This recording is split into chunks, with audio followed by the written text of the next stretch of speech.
Saat ini kita dihadapkan pada revolusi digital yang mengubah cara manusia berpikir, berkomunikasi, bertransaksi dalam dunia bisnis, pengawasan, bahkan segala sesuatu yang kita lakukan dengan mudah diamati, dikontrol, bahkan dikendalikan oleh orang lain tanpa kita pernah menyadarinya.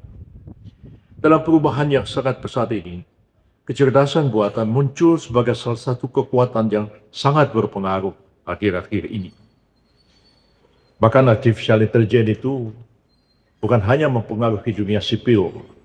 Kalau kita saksikan perang yang terjadi di Iran antara Israel, Amerika Serikat dan satu pihak melawan Iran, peran dari artificial intelligence sangat-sangat penting dan menentukan kekuatan mana yang akhirnya akan mampu mencapai kemenangan di dalam peperangan itu. Hal-hal yang sama sekali tidak pernah kita bayangkan.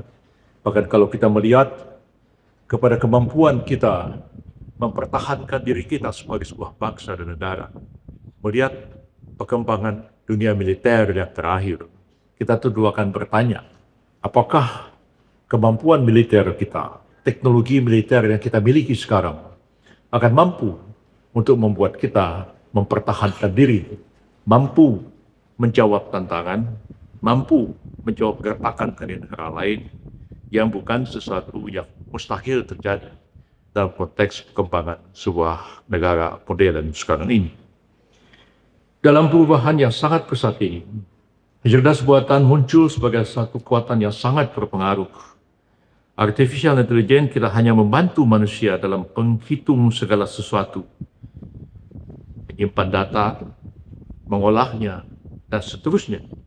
Artificial intelligence mulai digunakan untuk membaca pola, memberikan rekomendasi, mengenali wajah, menafsirkan bahasa, menyaring informasi, menentukan titik-titik koordinat, memastikan posisi setiap benda yang ada di muka bumi ini, bahkan memprediksi kecenderungan, bahkan juga dalam situasi tertentu mempengaruhi keputusan yang akan diambil oleh jajaran birokrasi, oleh suatu kekuatan politik, dan keputusan-keputusan itu akan membawa implikasi di dalam dunia hukum.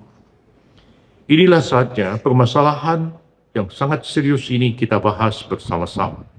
Selama sebuah teknologi semata-mata membantu, mempermudah pekerjaan teknis, maka permasalahan mungkin akan terbatas pada masalah efisiensi saja.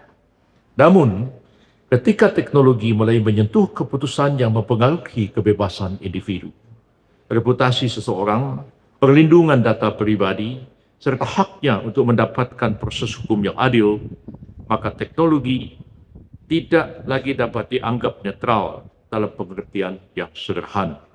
Teknologi tersebut bahkan larut di dalam inti persoalan hukum dan etika yang kita hadapi bersama. Oleh karena itu, saya ingin menegaskan sejak awal, diskusi tentang kecerdasan buatan dalam penegakan hukum tidak dapat disederhanakan menjadi sekedar pembahasan mengenai modernisasi peralatan yang kita miliki. Peralatan itu kita ciptakan, kita gunakan dengan maksud untuk efisiensi. Maksud kita mempermudah sesuatu. Tadi Ibu Ketua Yayasan menceritakan pengalaman beliau. Boleh menulis di atas batu tulis menggunakan grep seperti kapur begitu. Kemudian menulis pakai pensil di kertas, kemudian menulis pakai pulpen di kuku, kemudian menggunakan mesin tik manual, kemudian menggunakan laptop, menggunakan komputer, dan sekarang menggunakan artificial intelligence. Mungkin secara sederhana kita mengatakan, kita ciptakan, kita gunakan alat-alat ini supaya efisien, supaya cepat, supaya kita tidak terlalu sibuk. Tapi apa yang terjadi? Ketika semua peralatan itu kita ciptakan, kita bukannya tambah tidak sibuk, malah kesibukan kita makin bertambah-tambah setiap hari. Segudang persoalan baru muncul di hadapan kita, sejumlah permasalahan baru kita hadapi, informasi datang begitu cepat, Bagaimana kita menyerap, bagaimana kita memilah-milah, bagaimana akhirnya kita membuat kesimpulan tentang sesuatu. Ilmu pengetahuan kadang-kadang yang menghadapi problematik dengan kecepatan yang tak terduga ini. Orang belajar filsafat akan mengatakan bagaimana caranya kita membuat sesuatu yang rumit itu menjadi sederhana. Barangkali orang filsafat akan mengatakan perbedaan orang berpengetahuan dengan orang yang tidak berpengetahuan ialah orang yang tidak berpengetahuan dia akan membuat hal-hal yang sederhana menjadi demikian rumit. Tapi orang yang berpengetahuan adalah bagaimana caranya membuat hal-hal yang rumit itu menjadi sederhana untuk dapat diselesaikan dengan segera. Ini sebenarnya dalam kutip itu bahasa orang filsafat. Kalau bahasa orang jalanan dikatakan beda orang pintar sama orang goblok dari situ. Ya. Kalau orang goblok, ya hal yang sederhana dia bikin jadi rumit. Bagi orang yang pintar, hal yang rumit bagaimana caranya dia bikin menjadi sederhana. Itu bahasa orang jalanan. Bahasa orang filsafat barangkali agak lebih halus, lebih sederhana melihat persoalan-persoalan seperti ini. Jadi, teknologi kadang-kadang menciptakan paradoks bagi manusia. Kita menciptakan sesuatu, tapi kemudian kita terperangkap dengan apa yang kita ciptakan itu. Itulah problema manusia sebenarnya yang setiap hari kita hadapi. Ya, kita tidak hanya berhadapan dengan orang lain, tapi kita juga berhadapan dengan diri kita sendiri ketika kita sampai pada satu posisi di mana kita harus mengambil sebuah keputusan, dan keputusan yang kita ambil itu tidak hanya berdampak pada diri kita, tapi keputusan yang kita ambil itu berdampak luas kepada masyarakat, kehidupan bangsa dan kehidupan negara kita. Karena itu barangkali beda orang yang menjadi pengamat, dia mengamati sesuatu, dia kumpulkan data, dia analisis data itu, kemudian muncul satu statement terhadap sesuatu. Ya, sebagai pengamat, posisinya memang selesai sampai di situ. Tapi ketika kita berada dalam posisi harus mengambil satu keputusan, merumuskan sebuah kebijakan, kita harus betul-betul menyadari bahwa kebijakan atau keputusan yang kita ambil itu akan membawa dampak yang sangat luas bagi perkembangan masyarakat, bangsa dan negara kita, dan kadang-kadang harus membuat kita berpikir berkali-kali. Jangan cepat-cepat mengambil keputusan, tapi jangan juga terlalu lama. Hendaknya keputusan yang kita ambil adalah keputusan yang tepat, dapat kita laksanakan dengan tetap menjunjung tinggi etik, asas keadilan dan kemanfaatan bagi masyarakat kita. Oleh karena itu saya ingin menegaskan bahwa diskusi tentang kecerdasan buatan dalam pendekatan hukum tidak dapat disederhanakan menjadi sekedar pembahasan mengenai modernisasi peralatan yang kita miliki. Diskusi ini harus ditempatkan dalam kerangka negara hukum, demokrasi, konstitusional, hak asasi manusia, serta tanggung jawab moral negara terhadap rakyatnya sendiri. Pasal 1 ayat 3 Undang-Undang Dasar 1945 menyatakan bahwa Indonesia adalah sebuah negara hukum. Pernyataan ini singkat, tapi memiliki dampak yang sangat luas. Negara hukum berarti pelaksanaan kekuasaan tidak boleh dilakukan hanya berdasarkan kehendak, apalagi berdasarkan hanya kepada kepentingan efisiensi semata.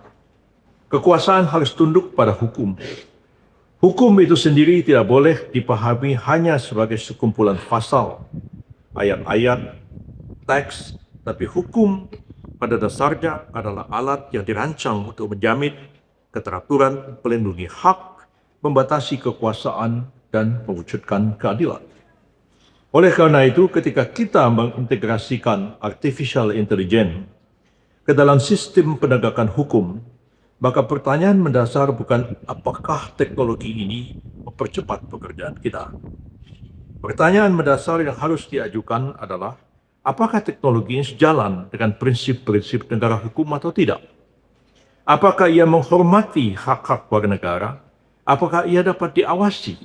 Apakah teknologi ini dapat dijelaskan? Apakah ia dapat dipertanggungjawabkan?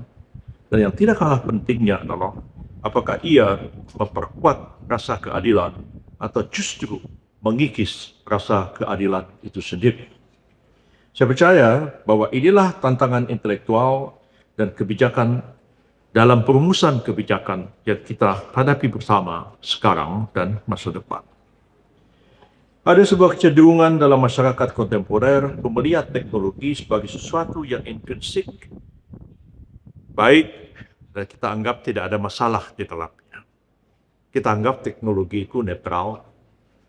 Bahkan ada yang menganggap ilmu pengetahuan itu sendiri netral, ilmu pengetahuan objektif. Kalau kita belajar filsafat, kita akan belajar epistemologi, kita tahu bahwa ilmu pengetahuan didasarkan kepada asumsi-asumsi teoritis tertentu, anggapan-anggapan tertentu. Dan memang manusia mempunyai kemampuan beda dengan makhluk yang lain. Karena manusia bisa berpikir secara abstrak, merumuskan sesuatu secara simbol, dan diungkapkan dalam istilah dan bahasa. Tapi, jika kita merumuskan itu dalam bentuk merumuskan satu kaidah-kaidah atau merumuskan secara abstrak norma-norma di bidang pengetahuan, dia sebenarnya tidak terlepas daripada pengalaman empiris manusia di masa yang lampau. Bakal kita yang belajar ilmu sosial, pada akhirnya mungkin kita tidak puas dengan pendekatan positivistik. Kita ingin melakukan pendekatan yang lebih humanistik, menjelaskan sesuatu, menerangkan sesuatu yang tidak seluruhnya dapat diterangkan dengan kaidah-kaidah logis, kaidah-kaidah logika, kaidah-kaidah positif dalam ilmu pengetahuan. Dan saya kira masyarakat Bali sangat paham hal ini. Ya. Bagaimana menjelaskan patung, bagaimana menjelaskan lukisan, bagaimana menjelaskan ukiran. Ya. Nggak bisa dijelaskan dengan pendekatan ilmu sosial yang positivistik. Hanya pendekatan yang humanistik yang dapat menjelaskan itu, dan timbul pertanyaan apakah ilmu pengetahuan itu objektif ataukah ilmu pengetahuan itu juga subjektif. Apakah segala sesuatu dapat diterangkan dengan angka-angka secara statistik atau kita mengatakan nonsens semua angka-angka ini. Karena pengetahuan harus diuji dan diungkapkan dalam pengalaman manusia. Sesuatu yang juga berbeda, bahkan hukum pun menimbulkan debat seperti ini juga. Apakah pendekatan-pendekatan yang bersifat positivistik ataukah lebih humanistik dalam menjelaskan norma-norma hukum dan penegakannya itu. Nah, teknologi memang lebih cepat, lebih murah, lebih efisien, dan lebih canggih dalam menyelesaikan sesuatu. Coba bayangkan, kita mengelola sebuah supermarket. Begitu kita masuk supermarket itu, ada ribuan item barang yang display. Minuman saja, mungkin ada 300 jenis minuman yang di-display. Makanan, segala macam yang di-display di supermarket. Jam 6 pagi, ada pekerja sambilan paruh waktu yang memasang barang-barang yang ditaruh di supermarket dan sekaligus memberikan barcode di tiap-tiap benda yang display. Jam 10 supermarket buka, kasir siap di depan, masyarakat masuk, bawa troli, ambil barang itu, ambil barang ini. Jam 10 malam, supermarket tutup. Bagaimana cara menghitung? Berapa banyak misalnya Coca-Cola yang laku di display 100 botol. Jam 10 malam, berapa yang laku? Berapa yang laku? Padahal ada 300 jenis minuman. Ada ribuan item yang di display. Tapi jam 10 malam, kita harus tahu berapa barang yang laku, berapa stok yang tersisa, berapa uang yang masuk, bahkan mungkin berapa orang yang hilang. Mana yang lebih mampu mengerjakan ini? Akuntan atau mesin? Lebih mampu mesin. Kalah ditaruh 10 orang akuntan untuk mencatat itu, kalah dengan mesin. Artinya teknologi memang lebih cepat, lebih efisien, lebih akurat dibandingkan dengan manusia. Kan manusia itu ada perasaan, capek, kesel, bosan, segala macam. Ya kan? Ya. Barangkali orang Bali memang lain. Ya. Saya perhatiin orang Bali ngukir di rumah saya. Ada 30 orang Bali kerja. Ngukir begitu. Memang kadang-kadang ini yang satu ini kok dari pagi sampai sore kok kerja tidur aja, ngerokok, minum kopi aja. Gak kerjaan. Apa ini gak ada mood. Ngukirnya itu gak ada mood katanya. Oh iya, ya bang, kerja pakai mood ya, sebab begitu. Saya pernah punya pengalaman jadi speech writer 3 presiden. Oleh Pak Harto, Habibie, SBY. Saya udah tahu nih, besok jam 10 pagi ada acara di Bali. Pak Harto akan datang, buka acara, dan dia akan berdiri di podium baca pidato. Pak Mensesnek beneran, Pak Yusril bikin teks pidato. Jam 4 sore sebelum hari H sudah selesai. Apakah saya harus bisa bekerja? Oh, saya nggak ada mood. Nggak bisa. Bayangkan presiden ada di video. Mau pidato, teks pidatonya nggak ada. Presiden kan tidak tahu semua hal. Ya. Dia mungkin nggak ngerti ya cara apa itu. Ya, dia nggak tahu apa-apa. Ya. Saya bahkan Pak Murdiono dulu, Mensesnek ketika saya menjadi deputi, menjadi asisten menteri. Beliau mengatakan, Saudara Yusril, ya, presiden itu nggak ngerti apa-apa. Yang ngerti itu kita. Katanya Murdiono. Jadi dia bilang, kalau presiden sampai salah, ya, maka yang goblok adalah Mensesneknya. Ya. Kalau presiden sampai salah, yang digantung duluan tuh Mensesneknya. Itu bagaimana dulu Pak Murdiono itu mengajari kami yang muda-muda pada waktu itu untuk bekerja sebagai birokrat. Itu bekerja disiplin dan bekerja sama sekali tidak pakai mood. Ya. Mau marah, mau apa, bagaimana kita harus bekerja dalam perasaan stabil ketika kita menghadapi goncangan-goncangan yang besar. Dalam konteks itu sebenarnya manusia bisa kalah dengan peralatan teknologi. Teknologi lebih cepat, lebih efisien. Tapi persoalannya kalau dia menyentuh aspek-aspek etik, menyangkut aspek-aspek keadilan, ya, mesin itu tidak bisa membedakan mana yang adil, mana yang tidak adil. Ya. Justru itulah yang mampu membedakan itu, yang mampu melakukan itu hanya manusia. Hanya manusia yang memiliki perasaan benar atau salah, manusiawi atau tidak manusiawi, kejam atau tidak kejam. Mesin sama sekali tidak mampu membedakannya. Ya.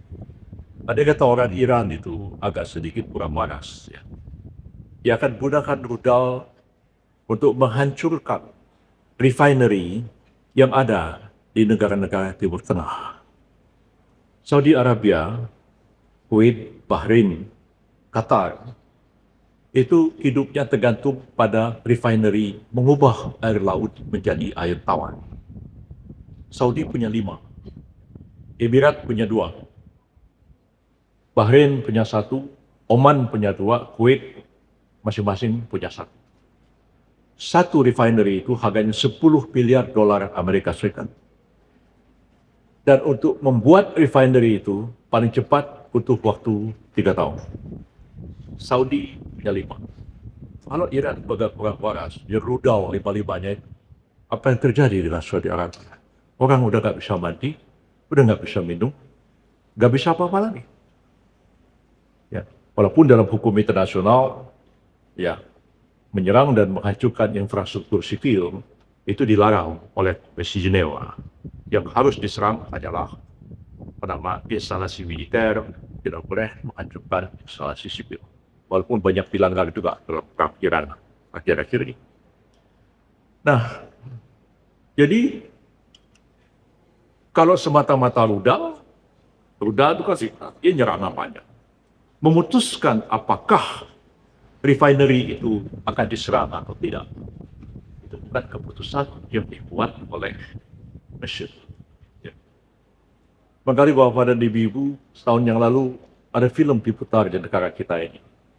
Itu kisah tentang Albert Einstein dan seseorang, apa namanya, yang membuat bom yang dijatuhkan di Hiroshima dan Nagasaki. Dia seorang fisikawan yang luar biasa. Ya. Dia berkali-kali melakukan percobaan, melakukan research, dan dia bertemu Einstein, dan Einstein berkatakan, kemampuan kamu dalam membuat analisis fisika sekarang itu sudah melebihi kemampuan yang saya miliki. Kamu sudah berhasil menciptakan bom. Dan dicoba di sebuah gurun di Amerika Serikat. Pertanyaan saya, kata Einstein, kamu mau apakan dengan bom ini? Bom ini bisa memusnahkan manusia, bisa menghancurkan sebuah peradaban. Dan ketika bom selesai, mau diapakan bom ini, itu bukan lagi persoalan fisika. Itu adalah persoalan etik dan persoalan filsafat. Tapi jawabnya mengatakan, saya tidak peduli dengan itu. Tugas saya sebagai seorang fisikawan adalah menciptakan bom hidrogen ini. Bom ini mau diapain, itu terserah keputusan para pemimpin politik yang ada di Washington. Jadi begitu. Pemimpin dia tidak memiliki moralitas, dia akan menggunakan power dan kekuasaan itu untuk kepentingan-kepentingan yang justru bertentangan dengan nilai-nilai kemanusiaan itu sendiri. Nah, kalau teknologi kita anggap lebih cepat, lebih murah, lebih efisien, maka apakah memang kita gunakan saja tanpa pilih-pilih? Termasuk juga dalam penegakan hukum. Kita gunakan saja. Sekarang para advokat tidak kerja seperti dulu. Dulu kalau saya mau membela perkara pidana, ya, saya ingat saya pernah jadi lawyer membela Syafruddin Temenggung, mantan kepala BPPN yang didakwa oleh KPK dengan tuduhan korupsi. Jadi saya membawa dokumen ke sidang pengadilan itu 3 koper, dijolok. Setengah mati membacanya, nggak tidur sampai pagi. Sekarang semuanya itu tertumpuk aja plek. Artificial Intelligence sudah dapat merangkum semua dokumen yang ada dalam 3 koper itu. Mungkin hanya dalam bentuk 10 halaman saya bisa membaca itu. Dan lebih akurat daripada saya menyuruh lawyer muda, lawyer junior, untuk membuat rangkuman. Mungkin dia perlu waktu 3 bulan untuk membaca itu. Tapi Artificial Intelligence membaca itu kurang dari waktu 1 jam. Sudah dibuat suara rangkuman semuanya. Nah, kalau makin malas kita, bagaimana kita merancang pembelaan pledoi di pengadilan? Bagaimana kita merumuskan exactly? Udah bisa disuruh mesin itu. Advokat sudah kurang kerja. Tapi pertanyaannya, apakah kita akan menyerahkan seluruhnya kepada mesin ini? Ataukah tetap ada kontrol manusia di belakang? Lebih-lebihnya satu pertanyaan. Kalau memang keputusan itu kita ambil dengan menggunakan artificial intelligence, pertanyaannya kemudian, sampai di mana tanggung jawab seorang pejabat atau administrator pemerintahan? Kita tetap berpendapat, betapapun canggihnya mesin membantu kita, tapi pertanggungjawaban pada akhirnya adalah pada manusia yang ada di balik mesin itu. Nah, di banyak sektor, efisiensi memang menjadi aspek penting. Negara yang berjalan lambat, birokrasi yang rumit, pelayanan publik yang tidak teratur, tentu harus mendapatkan perbaikan. Namun dalam konteks penegakan hukum, efisiensi bukanlah satu-satunya nilai yang harus dipertimbangkan. Penegakan hukum juga harus melibatkan kehati-hatian, prosedur yang tepat, hak untuk didengar, asas praduga tidak bersalah, keadilan yang tidak dapat dikompromikan dengan keadaan apapun juga. Sebuah mesin mampu memproses jutaan data dalam waktu yang singkat. Algoritma dapat mendeteksi pola yang sulit dikenali oleh manusia. Sistem digital memiliki kemampuan untuk menyoroti dokumen-dokumen, menemukan anomali, atau memberikan peringatan dini terhadap potensi pelanggaran. Semua kemampuan tersebut adalah manfaat. Namun, mesin tidak memiliki rasa moral, tidak memiliki sensitivitas perasaan seperti yang dimiliki oleh manusia. Sistem digital tidak menunjukkan rasa proporsionalitas yang diharapkan dari seorang hakim, misalnya dalam mengambil keputusan dalam memutuskan perkara yang diperiksa. Kadang-kadang hakim mesti ada kesangsian.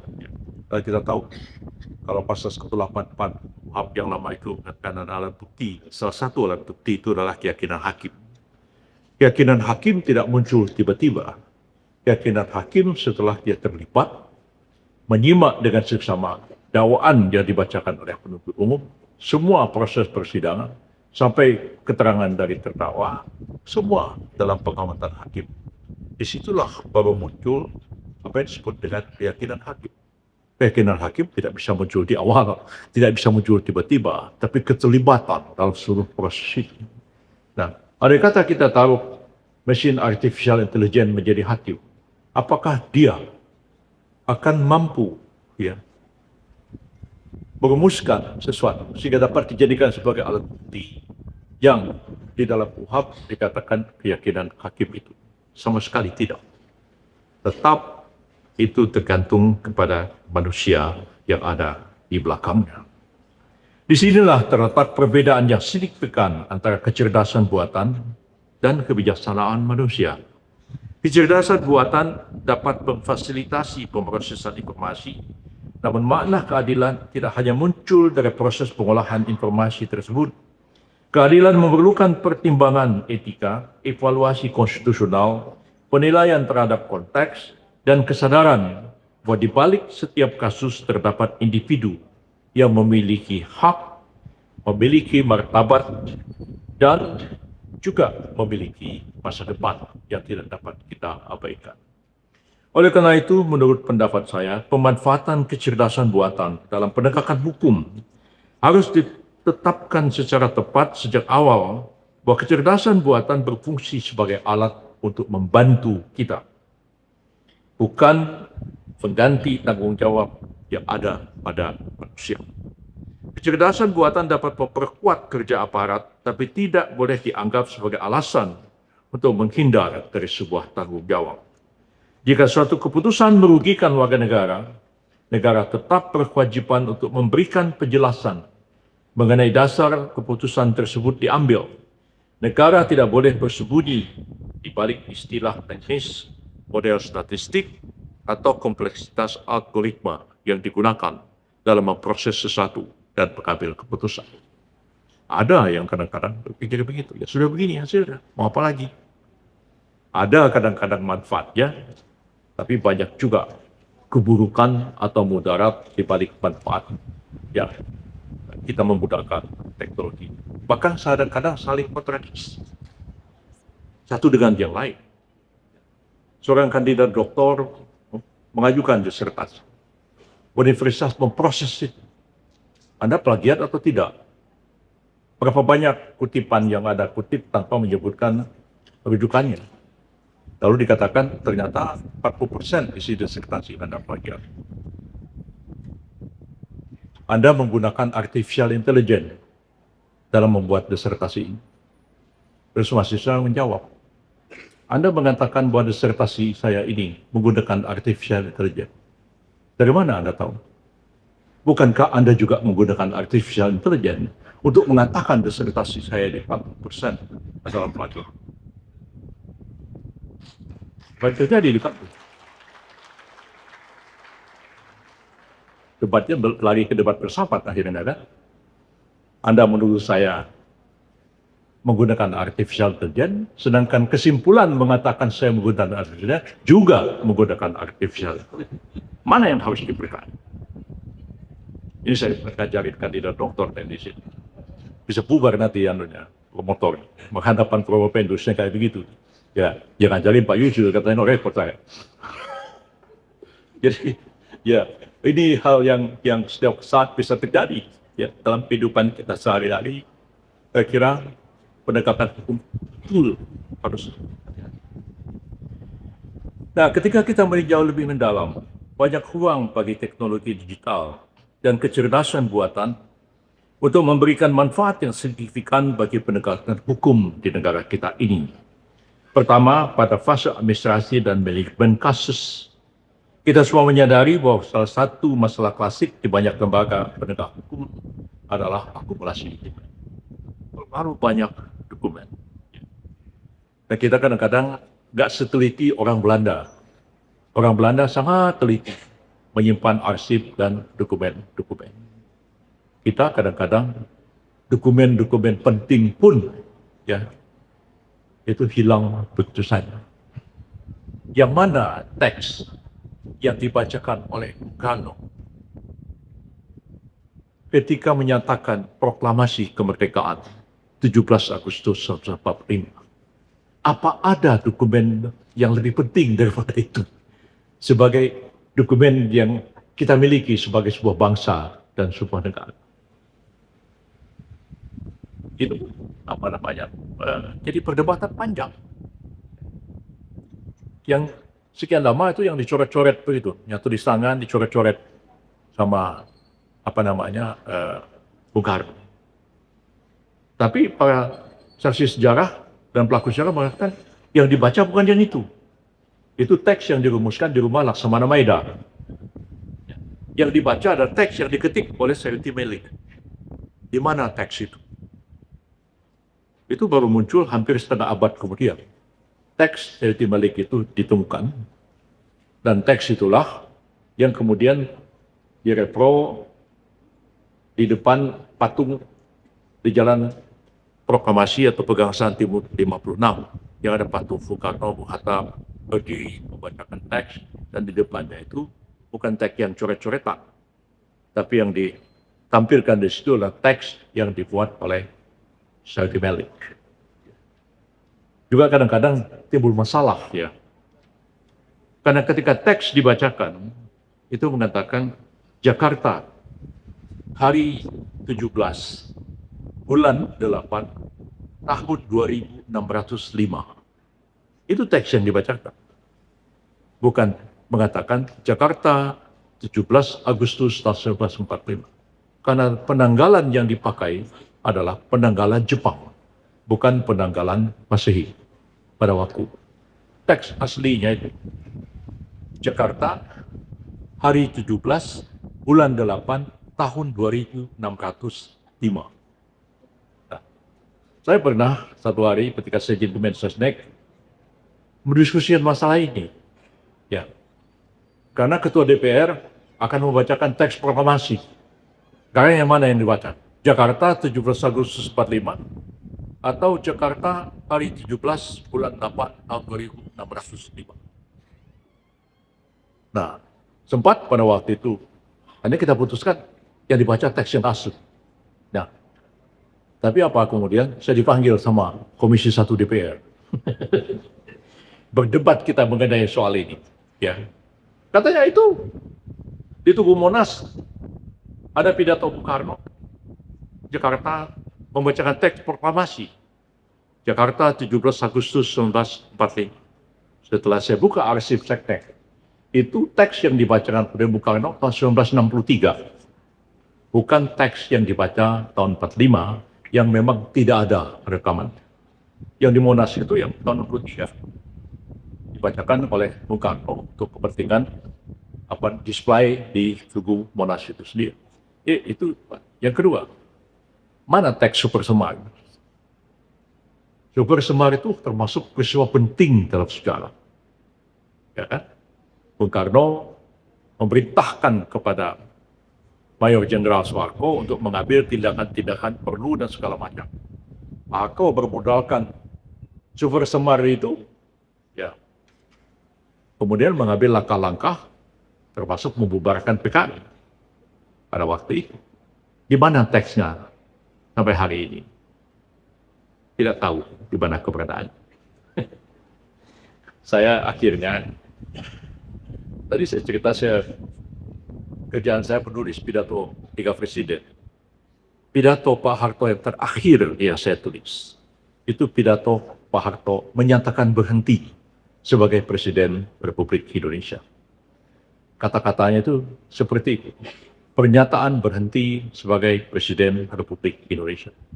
Jadi Pak Harto tidak mengundurkan diri, tidak meletakkan jabatan, tidak lengser ke Prabon Madep Pandito, bahasa Jawanya begitu. Tapi kata-katanya, dengan ini saya menyatakan berhenti sebagai Presiden Republik Indonesia terhitung sejak saya bacakan pernyataan ini. Begitu Pak Harto selesai baca itu. Besoknya teksnya itu saya bawa ke Arsip Nasional. Dia bilang, Bung, tolong disimpan ini. Ya, jangan nanti jadi super semar. Ya, saya nanti jadi makalah. Ya kan? Yusril yang bikin itu, jangan-jangan diumpetin sama Yusril katanya kan, disembunyikan. Saya nggak mau, karena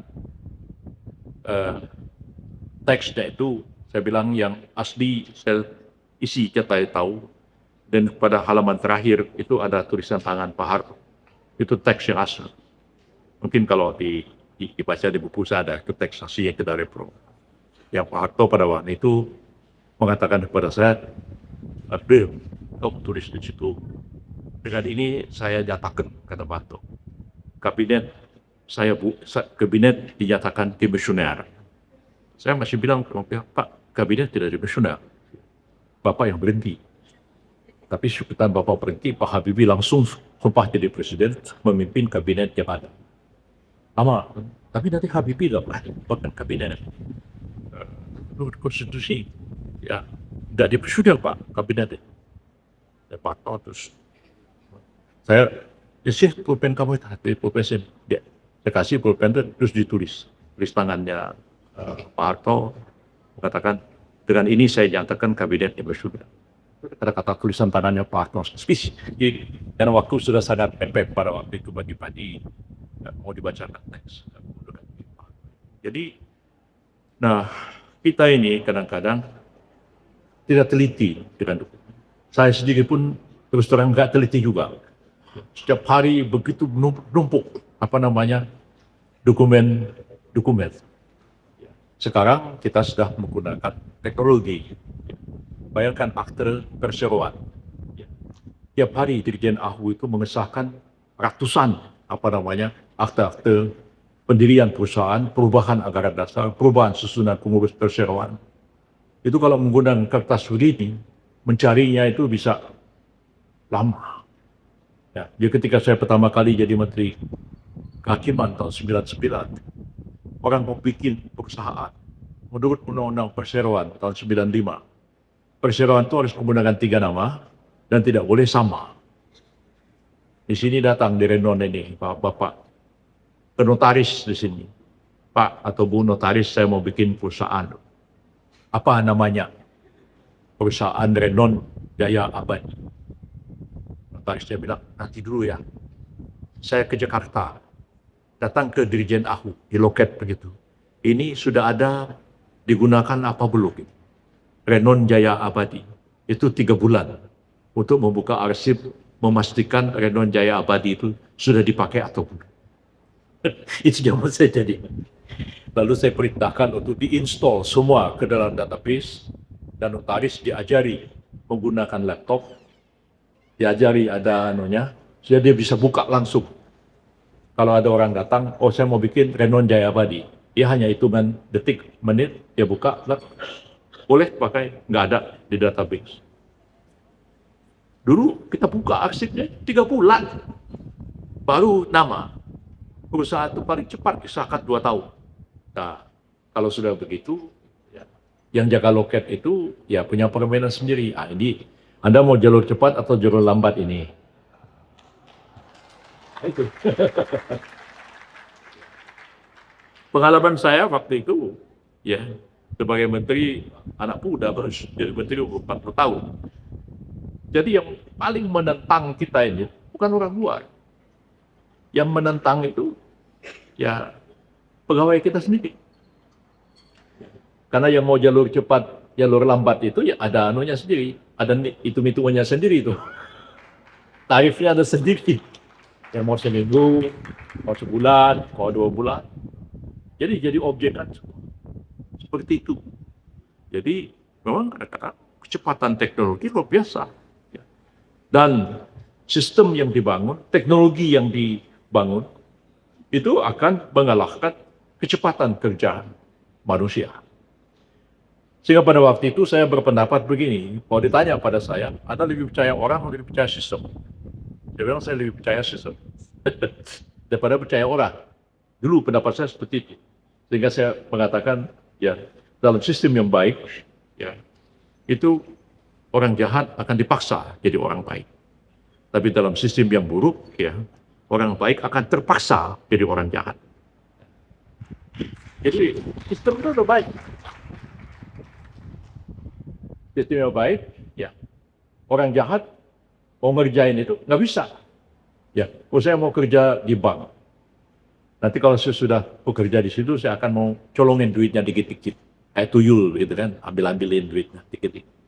Tapi begitu dia jadi pegawai bank itu, sistem pengawasan bank itu begitu ketatnya, sehingga dia ya, tidak mampu mewujudkan niatnya untuk mengambilin uang bank itu. Dia ada niat jahat. Jadi sistem yang baik itu, ya akan memaksa orang jahat dia jadi orang baik. Ya.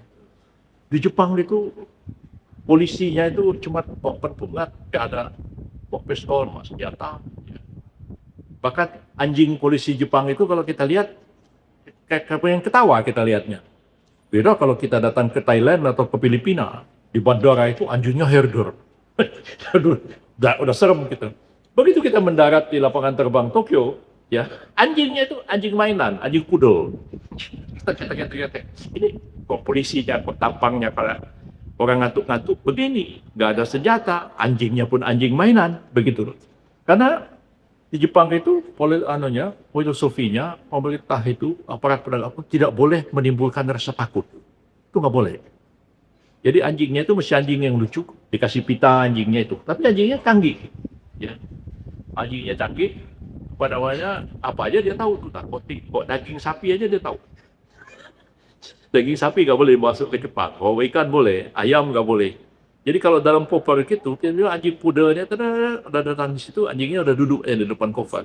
Polisi udah tahu, pasti dalamnya ada daging sapi dari Indonesia. Gitu. Jadi seperti itu. Tapi kenapa orang Jepang begitu? Pertama, dia membangun basis moral yang begitu kuat. Ya. Biasa kalau kita pergi ke Jepang, di kafe, sibuk sekali di bandara. Ada satu orang, dia mau ambil kopi di konter depan itu, tapi supaya kursinya tidak diduduki orang, tasnya dia taruh, handphonenya dia taruh di situ. Ya Pak. Gak akan ada orang mengambil handphonenya atau mengambil tas orang. Karena memang orang Jepang sudah dilatih moralitas seperti itu. Jadi kalau etik moral itu begitu baik, sebenarnya hukum itu nggak begitu bekerja. Ya, kesadaran moral seperti itu.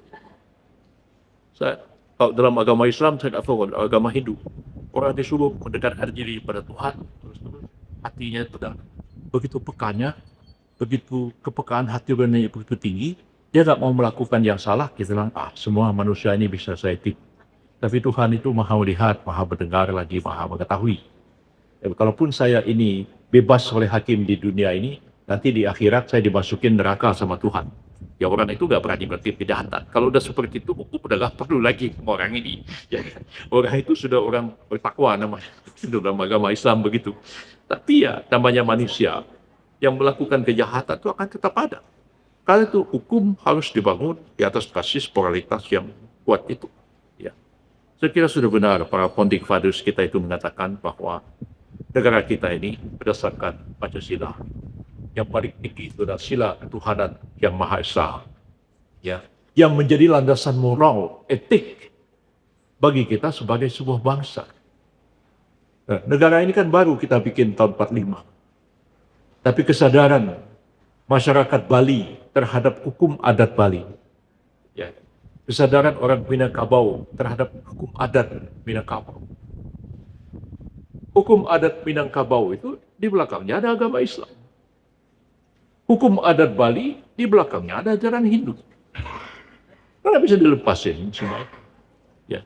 Jadi benar juga sila ketuhanan yang Maha Esa itu Tuhannya itu bukan Tuhannya model DNID. Kalau kata DNID, Tuhannya itu adalah intinya adalah kebebasan beragama. Ya. Saya mempelajari hal itu waktu nulis disertasi. Saya tanya-tanya, kenapa PKI itu bisa menerima Pancasila? Ya. Kalau orang NU atau orang Masyumi atau orang PNI menerima sila ketuhanan yang Maha Esa, ya bisa saya terima. Kalau orang beragama, PKI yang nggak percaya sama Tuhan itu, kok bisa terima Pancasila ini? Apa akal-akalan atau apa? Cintanya di belakang. Tapi dia mengatakan ketuhanan yang Maha Esa itu intinya adalah kemerdekaan beragama. Dan dalam tafsir komunis kita tahu kemerdekaan beragama, kebebasan beragama adalah juga kebebasan untuk tidak beragama. Itu adalah tafsirnya komunis, ya. Yang propaganda atau berdakwah supaya orang percaya pada Tuhan didukung, tapi propaganda ateisme tidak percaya pada Tuhan juga sama harus didukung. Pikirannya mereka. Saya kira kita orang beragama mengatakan sila ketuhanan yang Maha Esa itu sila Tuhan seperti yang orang Islam merasakannya, seperti orang Hindu merasakannya, bukan Tuhannya. Model ID itu. Dan ini tentu ada menimbulkan perasaan moral, keimanan, dan moralitas hati nurani pada manusia yang kemudian mempengaruhi hukum adat, kesadaran hukum kita jauh sebelum Republik ini berdiri. Karena itu tidak mungkin Republik ini akan menciptakan hukum yang baru sama sekali, yang beda konsepnya, yang bertentangan dengan asas-asas hukum adat dan background hukum keagamaan yang ada di balik dari hukum adat itu. Karena itu, meskipun kita menggunakan artificial intelligence, kita menggunakan sistem apapun juga, tapi tetap kita harus kembali kepada faktor manusia. Jadi tadi saya mengatakan, dulu saya percaya, kalau Anda harus milih, ada pilih orang atau pilih sistem. Saya katakan, saya pilih sistem. Karena dalam sistem yang kuat, ya, orang jahat akan dipaksa jadi orang baik. Dalam sistem yang buruk, orang baik terpaksa jadi orang jahat. Mau bikin KTP, ya, kok lama benar, dipimpong sana, pimpong sini, kurang itu, kurang ini. Padahal orang baik ini, capek dia.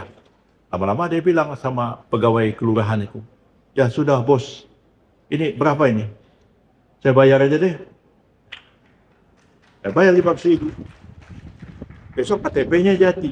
Dia orang ini orang jahat apa bukan? Enggak, dia orang baik sebenarnya. Tapi dia terpaksa jadi orang jahat dalam sistem yang buruk seperti itu.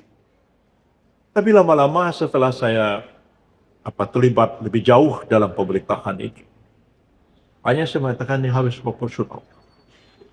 Sistem harus kuat, ya. Manusianya pun juga harus memiliki kepekaan moralitas yang tinggi. Itu setelah saya mempelajari sistem yang dulu saya bangun, ya. Yang sekarang ini menjadi administrasi badan hukum di Kementerian Hukum dan HAM. Itu dulu saya saking nggak percaya sama notaris, sama pegawai pada waktu itu. Kita gunakan sistem. Tapi ketika sistem sudah canggih, ya, kadang-kadang ada aja orang yang permainkan sistem. Dia delay, dia bikin lambat, akhirnya orang datang juga ketemu dia. Jadi memang harus ada kedua-duanya. Sebaik apapun sistem bernegara ini kita bangun, toh kita tetap harus menyediakan sumber daya manusia yang memiliki kepekaan hati nurani dan memiliki moralitas yang tinggi. Dan saya berpendapat tidak ada sistem moral yang lebih baik daripada yang kita temukan di dalam ajaran agama. Agama apapun dia. Ya, nggak bisa kita melepaskan moralitas itu menjadi moralitas yang sekuler. Ya, Immanuel Kant juga mengatakan begitu. Ya, kalau kita mencari sistem moral yang terbaik, kita tidak menemukan kecuali di dalam agama. Saya baca bukunya itu dalam bahasa Jerman, ya, Kritik der reinen Vernunft, ya, kritik terhadap akal murni. Jadi, saya kira kalau ini kita jadikan landasan kita di negara Republik Indonesia ini, orang Islam, orang Kristen, orang Hindu, orang Buddha, tidak akan ada masalah apa-apa. Karena ketika mereka berbicara tentang etik, ya, semua agama yang berbeda-beda itu menemukan kesatuan, ya, menemukan etik yang sama di situ. Ya, saya kira memang harus ke arah ini kita membangun sistem hukum kita ini. Jadi ke depan, walaupun ada artificial intelligence, kita adopt, kita serap, tapi tetap kita mengatakan bahwa kita harus kembali kepada manusia. Itulah saya kira pokok-pokok yang dapat saya sampaikan. Teksnya bisa dibaca, saya bacakan semua. Mudah-mudahan apa yang saya sampaikan ini menjadi bahan pikiran dan renungan bagi kita bersama. Terima kasih banyak. Dan mohon maaf atas segala kekurangan. Wassalamualaikum warahmatullahi wabarakatuh. Om Santi Santi Om.